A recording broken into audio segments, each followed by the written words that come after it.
The countdown is on and we can't wait. We got her back and yours. And I'm immensely happy for you. I can't wait to meet this baby girl. To think I could do this, though, is I looked at my chosen family in terms of community and really chosen family. These are the people I love and have chosen to love me back.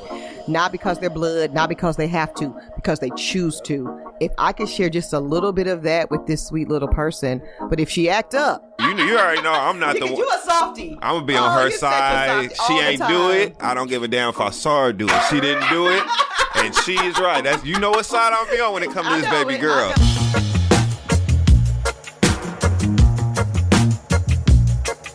Hey y'all, I'm Eboni K. Williams here, host and attorney extraordinaire. Welcome to Holding Court, where we analyze the very latest in legal headlines, the ones that got all the streets talking. You know what we do? We dig deep into how the courts impact the culture. We break it down, going straight from gavel to your news feed. And every week, we keep it 100. Right, Dustin Ross? That's right.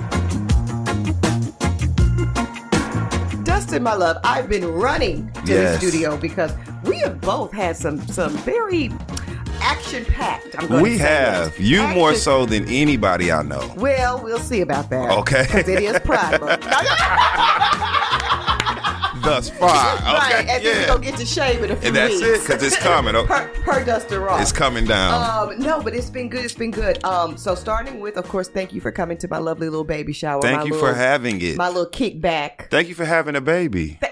We can say it now. Eboni is having a baby. I know, because like when we released last week's episode, it was the day of the announcement, but we hadn't mentioned it. Yep. So folks were kind of spicy in the comments. So y'all are jurors. Here is your exclusive.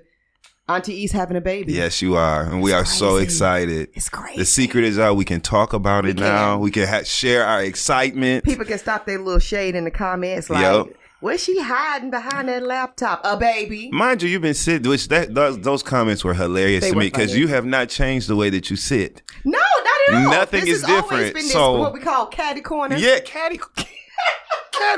We call it a catty corner with a laptop. Yeah. It's consistent. But yes. Some of you with prying eyes got it. Yeah. Congratulations.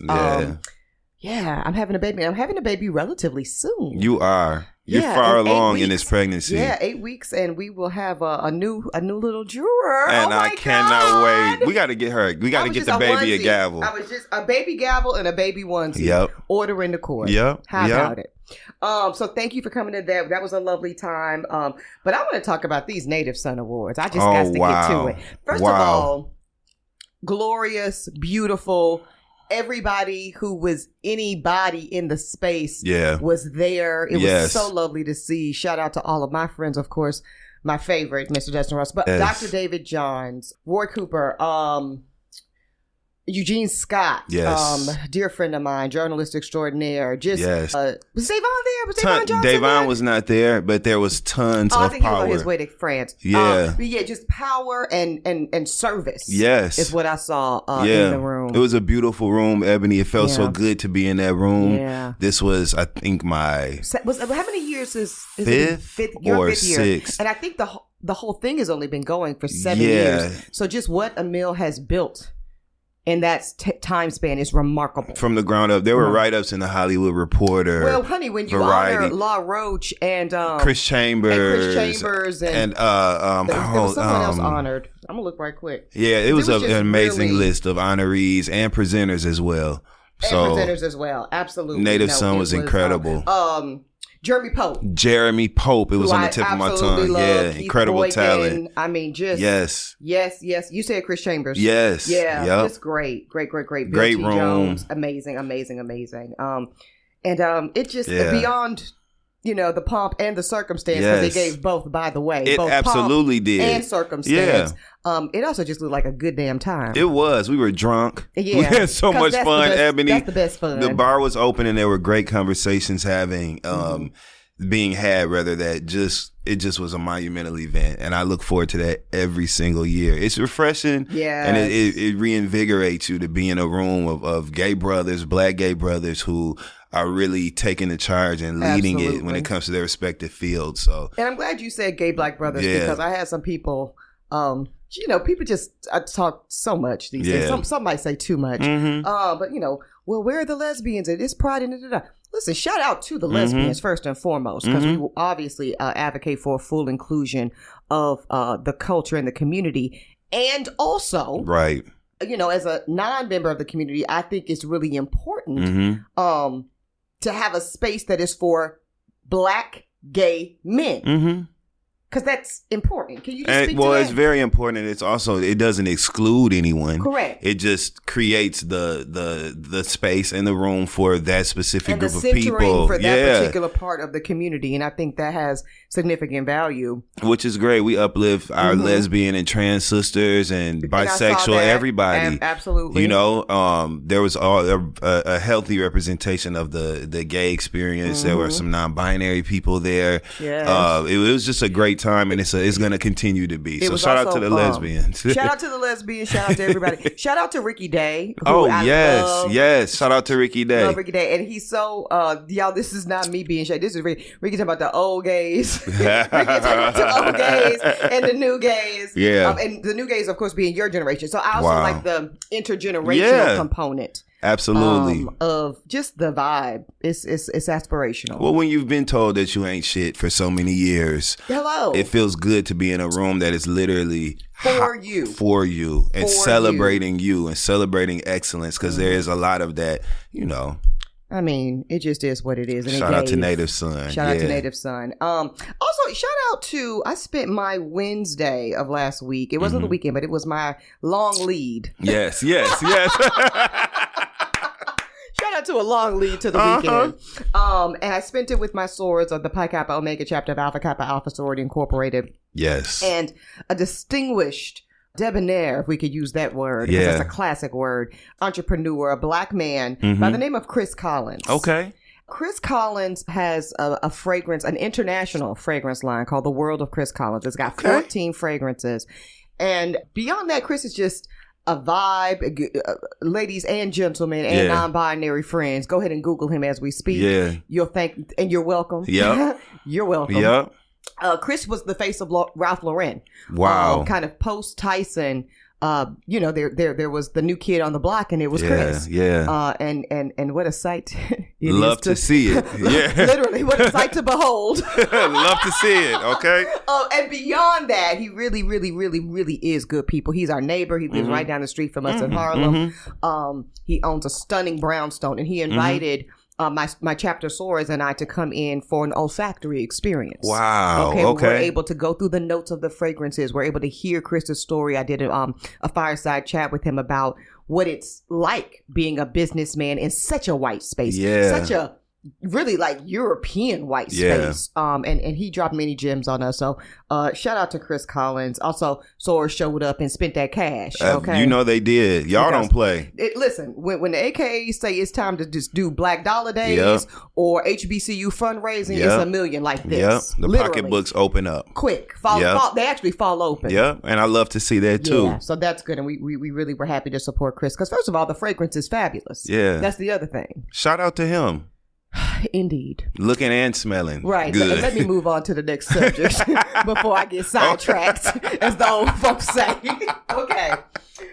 We got a really, really good docket. It's a good mix of social justice, but then also celebrity justice. Yeah. And we're going to get a little personal at the end. We're going to talk about my motherhood journey and my announcement and the legal aspects, actually, that I considered as I made my decision to enter a community that has been really beloved to me so far, Dustin, and that is the single motherhood by choice community. Yes. So, first and foremost, many of us remember where we were last week when we heard the really just dreadful news that, sadly, but unsurprisingly, the last two remaining survivors that are still with us on this earth have yet again been denied justice. Man. We, of course, are talking about the Tulsa race massacre victims and survivors is really what they are, being denied reparations, being denied not even their day in court, Dustin. They can't even get to that.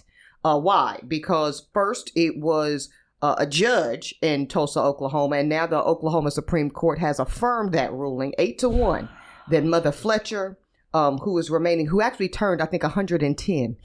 This woman is a living legend beyond, right? This is what it looks like to say I know y'all are trying to run the clock out on me, literally. I know y'all are betting on me to leave this earth without my due any day.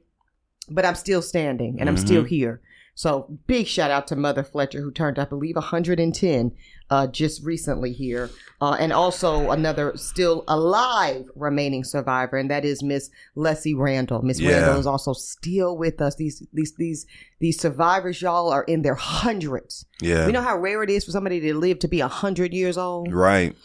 We see President Carter is still hanging on, trying to get to his 100. I mean, literally by a thread. Listen, he said he's a come hell or high water. Listen, it's a few people who... Jimmy Carter trying to make it. There's a few people. These two women, shout out to them, and we're sending to them all the prayers. And there was a third survivor when this part of the case, Dustin, first originated. And this was Brother Hughes Van Ellis. He was a part of that original lawsuit. So in 2020, 3 of them were still alive. And I hate to say that, the clock ran on Brother Ellis, and he passed at 102 years old just last year. Wow. But the last 2 are still remaining. And I wanted to lay out the scope of their lawsuit for y'all. Okay. So they sued in 2020. They've been suing for literally over 20 years. But they sued in 2020 specifically. They sued the city of Tulsa. They sued the county commissioners. They sued the county sheriff of Tulsa, and they sued Oklahoma Military Department. So why all of those named defendants? Well, they're being smart. And actually, I interviewed their attorney on my Griot show, The Griot with Eboni K. Williams. And really astute brother, really had his head around the legal arguments of this thing. Because, y'all, this is not as simple as... We all now know the horrific thing that was done to Black Wall Street, Greenwood, Tulsa. We'll get to that in a second. We know it happened. We know the consequences of it. So write these people a check. No, because see, when it's private citizens, that's a lot more difficult. The important piece is what they are doing, Dustin, bringing in these municipalities. Yes. Bringing in this city government aspect. That's why you see the commissioners. That's why you see the sheriff. That's why you see the Oklahoma Military Department, state military. They're naming deep pockets, first of all, because a lot of these individuals is broke. So they're naming the deep pockets of the municipality, but also the holding of the city and state government accountable, because that is the best way to lay a reparations claim. Yes. Okay, you want to get beyond the white mob individuals. We want to talk about the role that deep state, if you will, the role that Big Brother, if you will, the role that city and state, and some might say federal. Let's talk about it. I just knew you was going to say that. Thank you. Federal. Let's talk about it. The federal government played in making sure, because individual farmers are not having access, Dustin, to airplanes at that time and dropping bombs and gas on whole communities, 10,000 plus folks rampaged. That's what happened. That's what happened. They lost their homes. They lost their lives. They lost their businesses. That's why a lot of these business owners that you see in Chicago and Detroit, where you're from, all of this stuff, they are refugees of sort, right? From Tulsa. John Rogers with Ariel Investments. Yes. Hi, John. He is don't pay me no attention. He is the descendant of a glorious family who started their wealth building right here on Black Wall Street in Tulsa. And, within days of that horrific massacre, they had to pack up because they owned one of the first black hotels right there on Black Wall Street. Did fantastic. The beginning of multimillionaire wealth building. So when we hear these arguments about how, Black folks been in America for 400 years and don't have anything to show for it. Well, we know it's a fucking lie, but it's a lie because we had a lot to show for it. And every time we built a lot to show for it, this type of thing happened. State, government, federal entities and local assassins and local terrorists destroyed it. And we know it wasn't just Tulsa, right? We know this was in Wilmington, North Carolina. We, of course, know the story of Rosewood. By the way, Rosewood did get some level of reparations, years ago. I want to say in the 90s. So what we've seen, Dustin, is a history of picking and choosing when and how and who gets reparations and justice in America. Yeah. This is saddening for me. It's very sad for me. These 2 women are in their hundreds. Literally. Okay. And if you think about what they have experienced, when you think about experiencing someone literally burning your shit down. and you watched it. Because that's the thing. That's what's different about their case, right, Dustin, is historically and contemporarily, I should say, when we make these claims for reparations, and we have and will continue to, it's rooted in the descendants of. And that is a very important argument. You know, let's be clear. We're not taking that off the table or diminishing it whatsoever. But how much more potent does the argument become when we're not even talking about descendants? We're talking about Mother Fletcher as well as Mother Randall being alive. They don't need to be descendants of. Nope. They were there. They can give you a firsthand account. A firsthand account. Both of these women, Dustin, testified in both of these hearings how they can't, to this day, get a good night's sleep.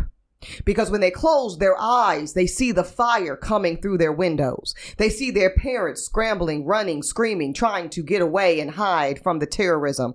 They can't even process beyond the trauma. How the fuck do you hear that and then say, well, no, it's not going to move forward?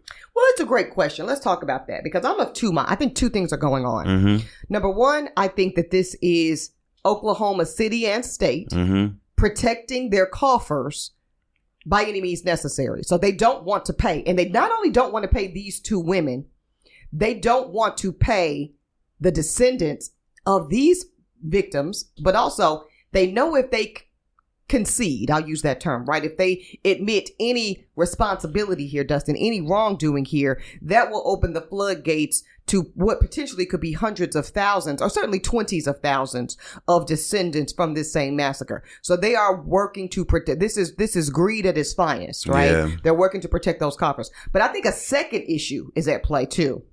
And that is an overall consensus that far-right Republican leadership and peons, because I want to say them because they're not the same. Both the leadership and the peons within that ideology have decided that this is going to be one of their grandstands. Shameful. Grand as in Grand Dragon. No. You're right. Hello. That's really what it is. That's okay. Really what it is. Grand as in Grand Dragon from the Ku Klux Klan. That part, because it's really not even far removed at all. It's rooted in that. It's literally rooted in that ideology. So they've decided that in addition to, first it was critical race theory, DE&I, and now this notion of reparation. So whether it's Evanston, Illinois, which will show up on a holding court docket coming to you soon. Yes. Where that municipality actually did the right thing, gave some money to descendants of Black American chattel slaves. And now, I believe it's Justice Watch or Judicial Watch or some shit we used to talk about on Fox News. Far right ideology holders have successfully sued that municipality to run back that effort of justice around reparations. So it's not, so I'm saying it's bigger than Oklahoma, right? Yes. And in fact, the fact that they had to be in an Oklahoma state court and be subject to an Oklahoma state judge and subject to an Oklahoma Supreme Court, that's what this news we're talking about, y'all, is rooted in. Oklahoma Supreme Court ruling 8-1 that there was no legitimacy, not of the claim, by the way, because that's how this started, Dustin. You said, well, how can they hear women in their hundreds say what they saw, testify to their experience, and say, we don't give a damn? Well, you know, they always want their cake and eat it too. So they say this is one of the justices from the Supreme Court. With respect to the public nuisance claim, because that was one of the claims in the filing, though plaintiffs' grievances are legitimate, we're acknowledging the legitimacy of the claim. We believe that they saw and experienced what they said that they did. They do not fall within the scope of our state's public nuisance statute. That was Vice Chief Justice Dustin P. Rowe, so let him be named. Yeah. Because I believe in naming things. Me too, even when it's my damn name. That's Dustin P. Rowe. Yeah. There's some bad Dustins. Hey, he's one. He is your namesake, unfortunately. But yes, when he says that, some would say that seems like a technicality. But here's the problem with framing it as a technicality. These technicalities matter. When you're talking about the law, the technicalities rule the day. Okay? So that is what they're saying. They're saying that not, we don't believe you. We're saying, oh, we believe you, and we're not taking action around it, because we're going to say it's beyond the scope of what we can do. Similarly to the federal government, because I've always been of the mindset that until the Oklahoma state government, city council, commissioners, state legislatures, which of course right now is a Republican supermajority. This is why all things go back to politics. And your vote. And your vote. And I know people don't like to coordinate those, Dustin. They like to, well, I just want to worry about me and mine. And I just want to worry about my family. And I just want to worry about healthcare. And I just want to worry about housing. And I just want to, are we just trying to make it? Okay, well, you really kind of can't make it unless you are voting in an interest that serves all of the systems that play into your daily life. And the lives of your children. Dummy. I'm so tired of this discourse that we're seeing as we approach an election. I'm not voting. And see, that's why. What are you proving? Nothing. You're not halting progress. Not a damn. And then shit like this happens. You're not even halting, because here's the thing about halting. One would say that and think that.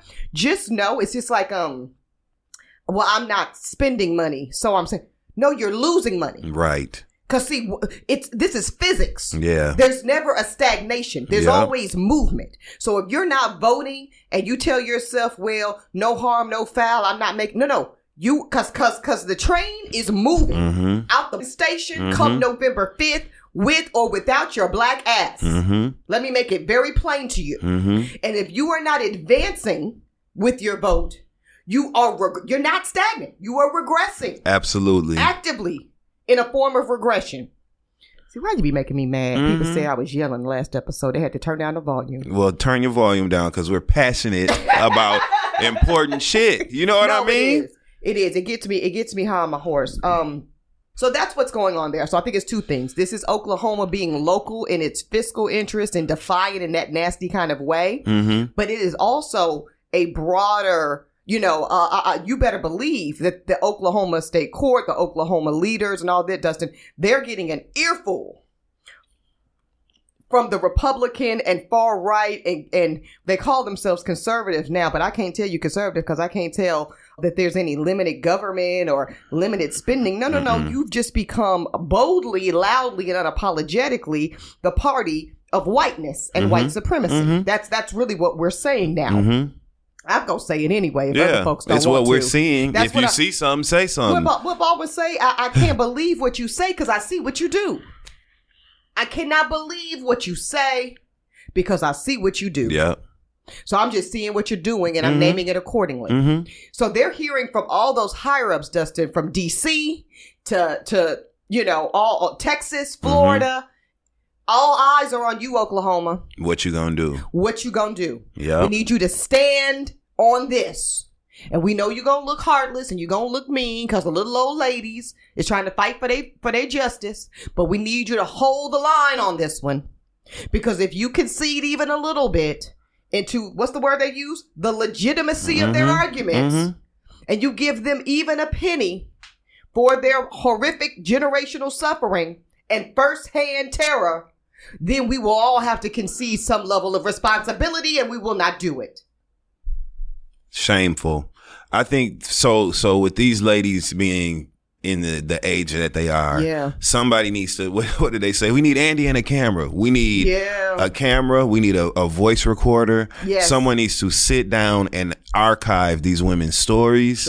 I'm sure something has been done already, but we need a literal firsthand archived accounting of what has happened so that we can use that some sort of way. You know what I mean? And it will be used. Yeah. And I mean, and this is the benefit, although this is heartbreaking for us to see these decisions being handed down, Dustin. It's devastating every time there's a rejection, a dismissal, this is why we cannot not acknowledge the significance of the process. Right. Because that does a lot of the archival you're speaking about for us. Because now their testimony is not just on a voice memo on someone's iPhone, although that has value.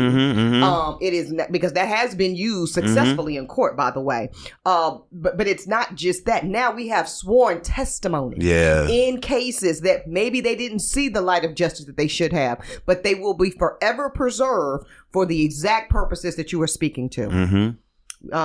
So It's not done. They could dismiss it 50,000 times over. What we know for sure is that a lot of the justice that has happened on behalf of Black folk in America and other marginalized groups, this is true of the Japanese with the internment camps. This is true of the Native indigenous brothers and sisters as well. This is true even of the reparations ultimately paid to the Jewish Americans from America. Every one of those examples where justice was finally delivered, it reeked of dismissals and, a dismissiveness on the way to justice. So what can be done from this point? Because a lot of people are saying this was the last chance. What is that conversation about? First of all, it ain't hardly never the last chance. Okay. Now, I will concede it is being presented that way. So people are not foolish to believe that because that is how it's being presented. Just like, frankly, it was presented as the last chance this time last year when the judge dismissed it and we were all devastated and brokenhearted. And then you find out, oh, well, there's an appellate level. Okay, well, now it's going to go to the Supreme Court. So in terms of the remedies from Oklahoma State, it does seem that those have ran their course. Now, there might be some kind of play from like a governor of Oklahoma, but likely not going to be there simply because of who's in the governor's seat. Right. But this goes to, let's compare and contrast real quick. Let's run it back to North Carolina real quick.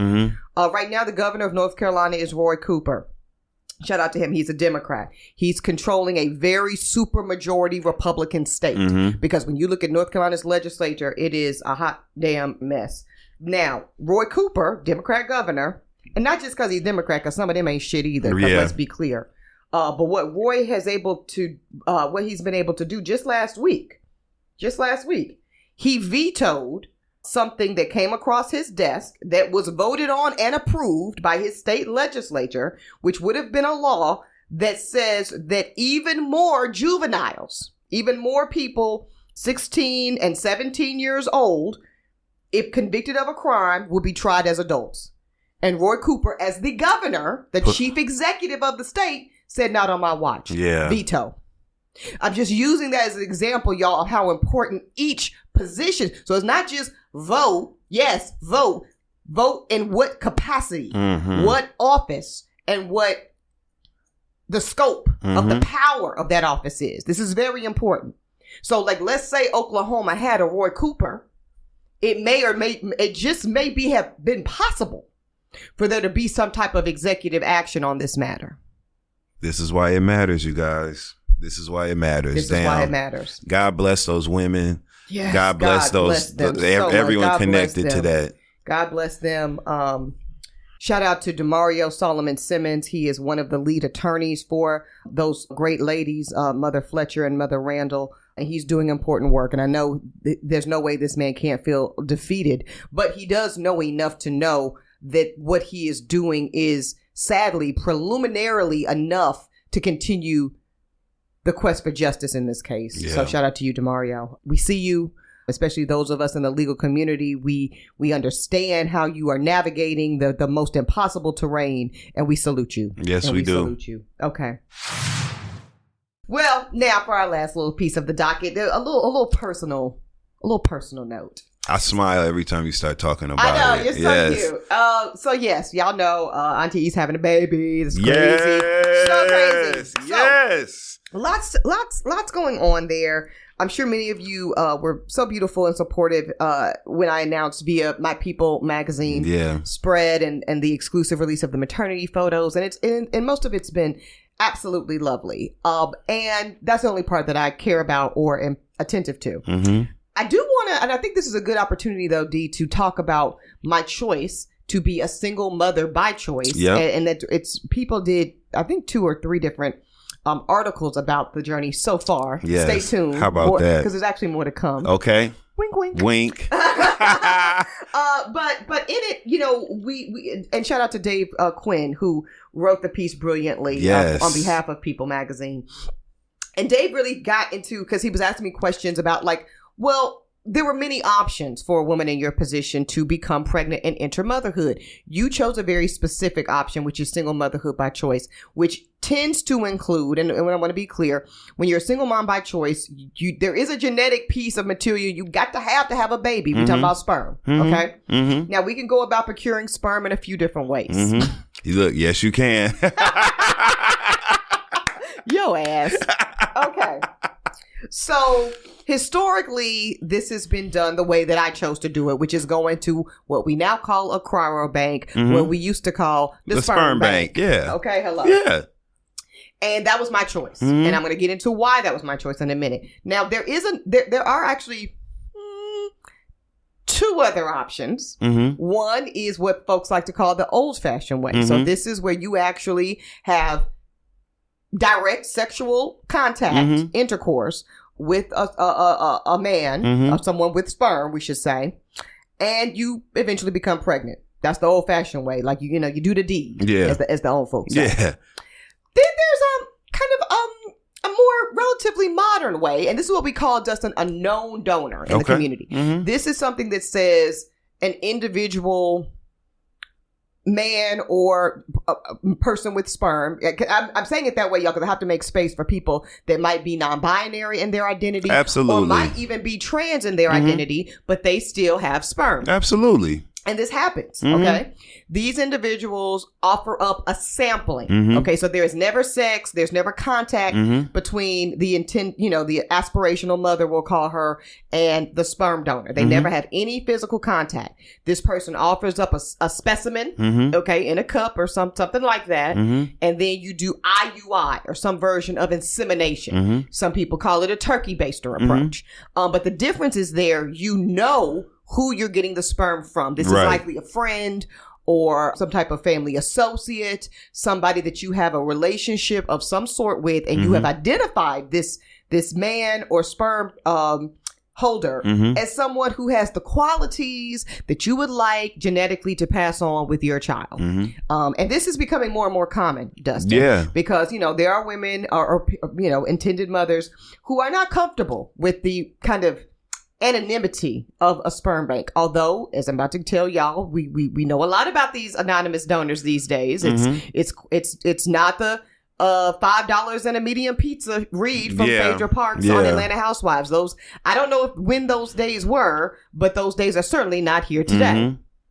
But even with all of the advancement, Dustin, there are people that say, no, I would feel more comfortable if I knew who my child's donor was in real life.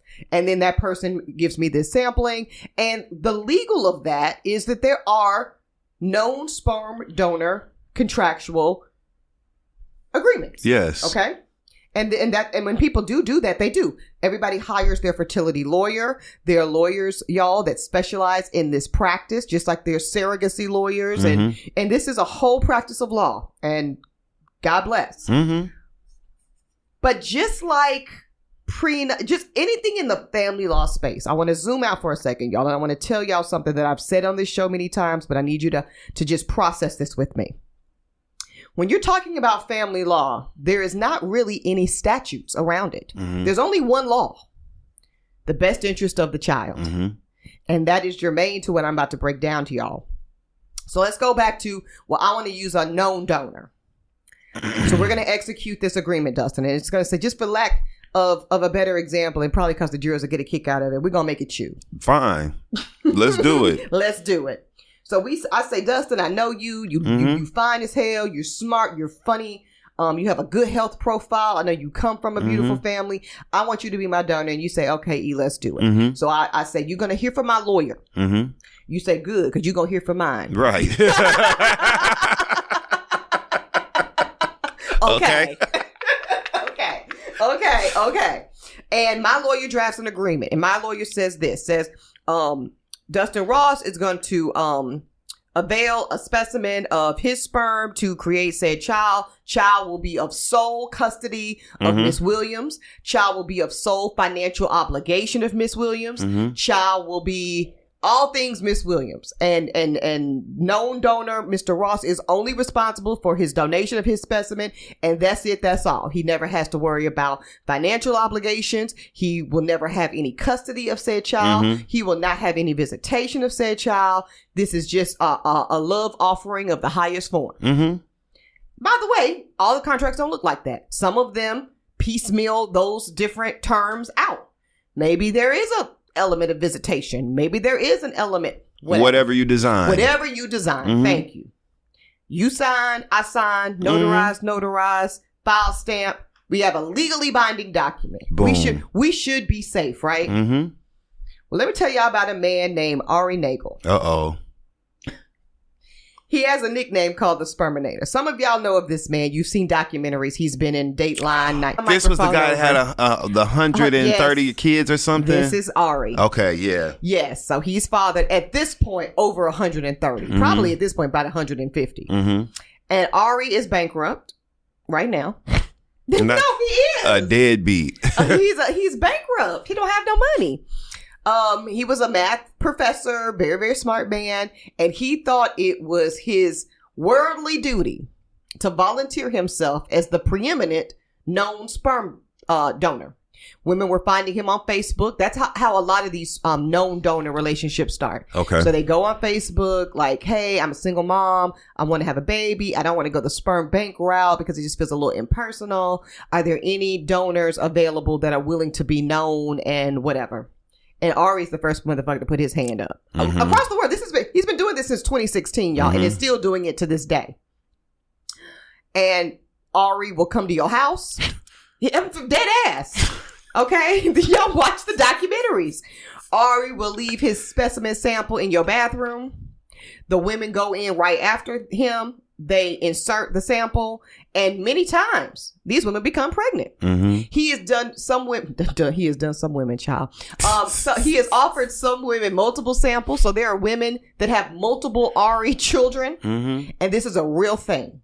And most all of them have executed this same type of contract that I'm telling y'all, these known donor contracts, which purport to leave the donor harmless, like, alleviate him of any responsibility.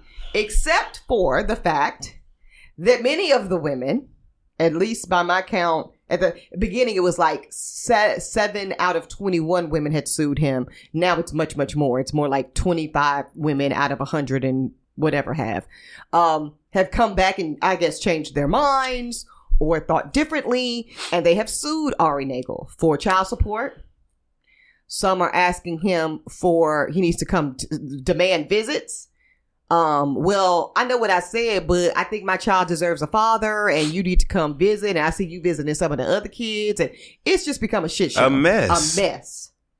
So what I'm saying, and I'm not saying it's always a mess, and I'm not saying, and I know women who have done it this way and it's been clean and easy and lovely, but it wasn't something I was willing to risk. Mm-hmm. Okay. And just know, because I'm telling y'all about Ari's example where his ass is bankrupt now and just still flying around the world happy and shit because he feels like this is God's calling on his life to have. He's like, I make cute kids. Ari bot. Anyway, because you've seen this. I was thrown off by the number initially when I first started reading these headlines. So this is actually new information that you're giving me right now, that these women they've aborted mission. Literally. It said, they've come back and they have run the game. Okay. They've gotten child, and they have gotten it. Some of them have gotten it. That's why he's bankrupt. You didn't need that stress in your life, Eboni. Oh, honey. And that's it going that way. So this is the single moms, allegedly by choice, changing their mind and successfully coming after the sperm donor who thought he was simply doing a good deed. Yeah. And giving women what they wanted desperately. Mm-hmm. Because he talks about it. He's like, ooh, these women on the Upper East Side of New York, child, they'll do anything for some sperm. They really want to be moms.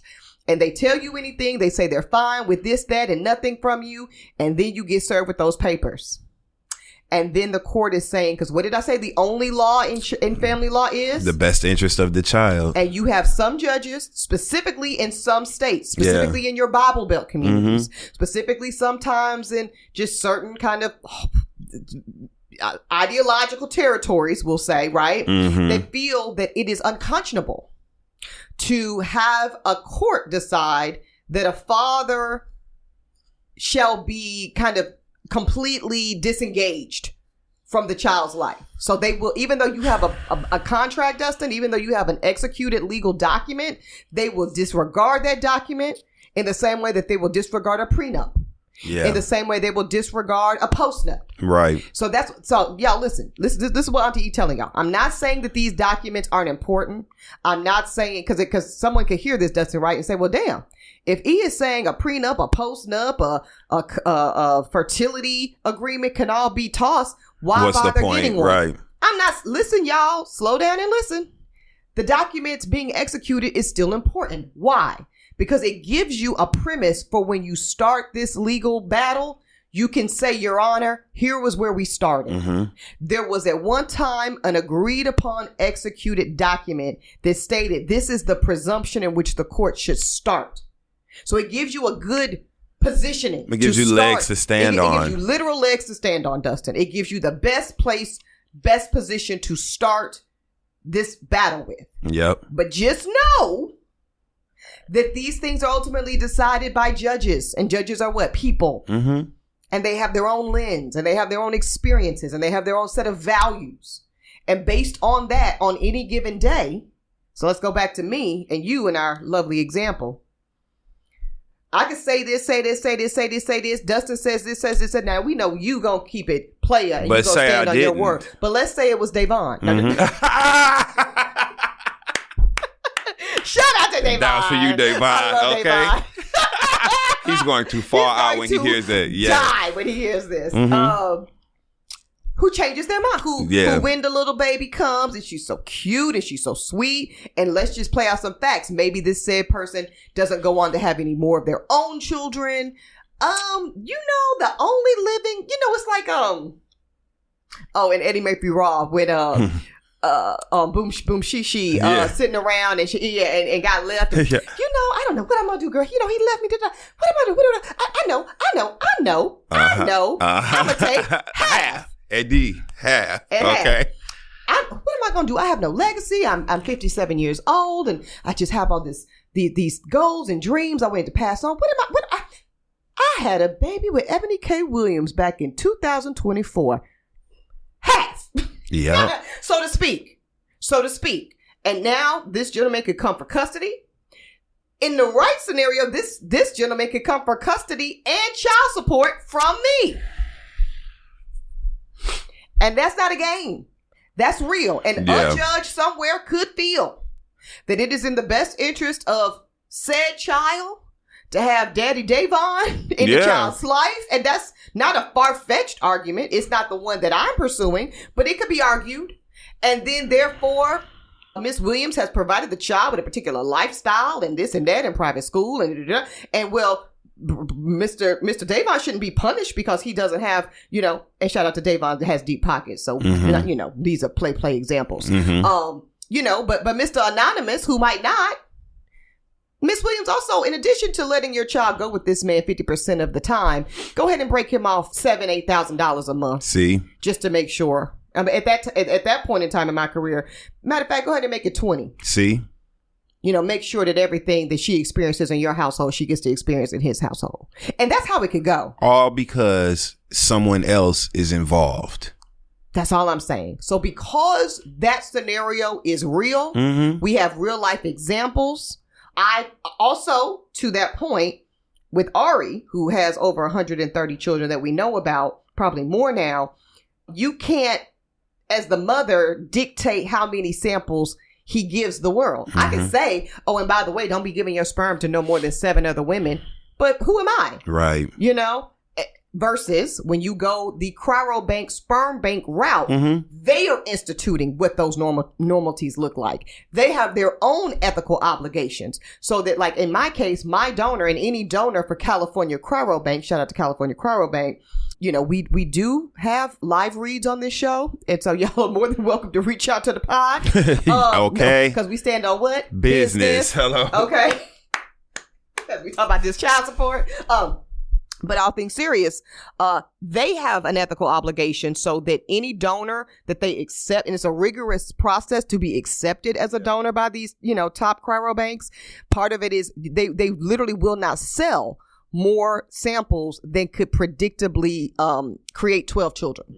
Okay. Or 12 families, I believe. So those are the things that matter. In addition to that, You're getting top of the line health screenings. You're getting the actual report, not just, oh, girl, he's got a clean bill of health. Go ahead. Good luck with it. No. You're seeing each genetic disorder. You're seeing the chromosomal layout. You're able to take that I took that report, Dustin, to my geneticist, and we're able to cross-reference and make sure, okay, we're checking for this, to the minutia of disorder. We're checking for, I've heard this man's voice. My donor, I've heard his voice. I have an MP3 file of him telling his own life story, why you felt you wanted to donate, what the point of that was for you. And this was important. His willingness to be contacted when my child turns 18. So when my daughter's 18 years old, if she would like to find out her paternal identity, as I wanted to do when I was 38, she doesn't even have to wait that long and go through all that rigmarole that I had to do. Hire a geneticist, hire a detective. Right from the cryobank, here is his last known address, and he is anticipating your contact. Childhood photos, adult photos, keepsake essays from him, from the nursing staff, first impression, what he does for a living, his educational background, his SAT score. I mean, it's just a litany. So for me, it felt like a much safer choice. Yeah. And one with, most importantly to this segment, and while we're talking about it on Holding Court, it felt like a more legally astute choice. It gives me much less exposure, risk and exposure. Mm-hmm. I think it's very smart. I think it was the perfect choice for you. And I think it is a great example for other women who want to be mothers, you know what I mean? And want to do it on their terms. And I think it's very brave and very also, it speaks to the type of mother you're going to be. You're setting her up to have, try my best. You know what I mean? Yeah, to have the options that she wants. Yes. Even, so another thing that's available to me with the cryobank? The cryobank. And this is also available, and I've seen this with Ari and his kids. You know, they go to Disney World a couple times a year and shit. But it's like, 100 of them, literally. Anyway, registry. So I know already, Dustin, my daughter's siblings. There's a registry. Yeah, through the cryobank. So we can see where they are. Now you can opt into it. You report your pregnancy so people know. Okay, right? Like right now, this is real tea, y'all. My daughter has 4 sisters and 2 brothers. Wow. Yeah. And with the anticipation, she'll make child, number 7? And there's probably 3 or 4 more to come. And that will be the extent of our family. Total. Or, her siblings. And when she gets of age enough to have some cognitive skills, my intention is to have a conversation with my daughter about whether or not you would like to meet these half siblings and in what capacity. And if she so chooses, then we can announce ourselves as present. And then that gets to be another extended community beyond Uncle Dustin and, all of, this beautiful community that you saw on display at her baby shower, which is put their hands up and shown up already in a posture of love and support for this little girl. She will have an additional opportunity, if she chooses, to connect with her half siblings. They call them dibblings. And they mostly function as kind of like cousins, like long distance cousins. I think it's beautiful. And I think that it creates, again, like you said, you shared already on the show that you had conducted a search yourself. Yes, I did. This creates a structure so that is now a simple process. Yes. If she so decides to pursue that, then the support of that structure is there to make it easier for her. That was the only way actually I was going to do it, Dustin. And by the way, you don't have to do it that way. There are some donors that remain totally anonymous. They don't want to be contacted. They will not participate in that. Now, I will say, in a 23andMe and an Ancestry.com age, good luck with that, gentleman. Right. I'm just keeping it above. But for those that are willing to say, hey, listen, we know what time it is. As long as y'all ain't coming at me for no child support, so I don't end up bankrupt like Ari. At 18, come on over. What Christina Aguilera come on over, baby. Okay, that's it. Literally. Well, I love this. That's all. I think, again, I just think it feels very safe. I think it feels very natural. Yeah. And I think it gives her the support she'll need if she wants it. If she wants it. Yeah. So I love it. I love it. I'm excited. And the countdown is on. The countdown is on, and we can't wait. We got her back and yours. And we will always have it. And I cannot wait to be a part of this child's life. I'm excited. And watch her grow and watch you be a mom. I can already see it on your face now. Right? Just like, it's going to be so good. It is. And you're going to be an incredible mother. And I'm immensely happy for you. I can't wait to meet this baby girl. I'm excited. And I cannot wait. For a part of my reason choosing to do this, part of the reason I had the audacity, Dustin, I know, to think I could do this, though, is I looked at my life and my chosen family, right? And I said, okay, if this is who is willing to love me, if this is who's willing to show up for me, I know enough to know that everybody doesn't get this. Everybody doesn't get, what God has bestowed me with in terms of community and really chosen family. These are the people I love and have chosen to love me back. Not because they're blood, not because they have to, because they choose to. If I could share just a little bit of that with this sweet little person, I feel well, because it's a beautiful thing and everybody doesn't get it. You know what I mean? Like, yeah. So she got a lot of love around her. You know? Yeah. But if she act up, yeah, I'm still gonna. You already know I'm not the one. You a softie. I'm gonna be on her side. She ain't do it. I don't give a damn if I saw her do it. She didn't do it, and she is right. That's what side I'm be on when it comes to this baby girl. So it's a lost cause when she gets there. It is in a beautiful way. Yes, for sure. So I love you, Dustin. I love you too, and I love that baby. I know it's very, very, very sweet. All right, y'all. Final countdown is upon us, but don't worry. Yep. This week, next week. Right back here with a brand new episode of Holding Court. In the meantime, y'all, put your sunscreen on. It's getting a little hot. We're getting into the 80s now. Okay. You need the SP and the F. You need the SP, the F. Don't play with it either. You black people out here with that 15 and 20. Right. That's no. What you doing with that? Stop. Do it like we all do and go get it out the baby section so you can get the higher SPF. That's it. And more sweat resistance. Yes. Because y'all know what time it is out here. That's right. Stay safe, keep the faith. And what you want the people to do, Dustin? Read your terms and your conditions carefully. That's right. Holding Court is produced by Uppity Productions. Host and executive producers here, Eboni K. Williams, yours truly, and the Dustin Ross. Executive producer in Dossie, McCraw. We've also got our senior producer, Ashley Hobbs. Creative consultant, Jay Kleinberg. And follow us on Apple Podcasts, Spotify, and any and everywhere. Baby girl, you're so fine. I can't get you off my mind.